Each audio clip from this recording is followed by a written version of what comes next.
Guys तो शहरी के टाइम खत्म हो गई। अजान आपकी जस्ट अजान भइल।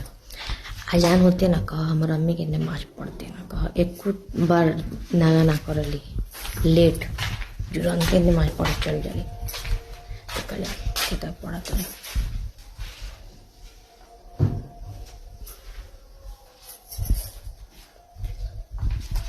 कितना लोग है ये अभी अजान भइल अभी थोड़ा देर में नमाज पढ़े अभी पढ़े लेकिन ना जो बना के रेडी रहली अजान होते ही तुरंत नमाज पढ़ ले उसके बाद बैठ के किताब पढ़ियन कुरान पढ़ियन उसके बाद उठियन तो जन कूड़ा फेंके बाहर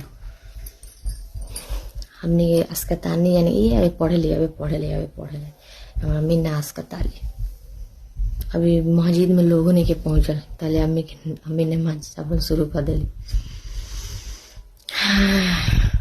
ठीक है गाइस अब जाते नहीं हम अल्लाह अल्लाह करे।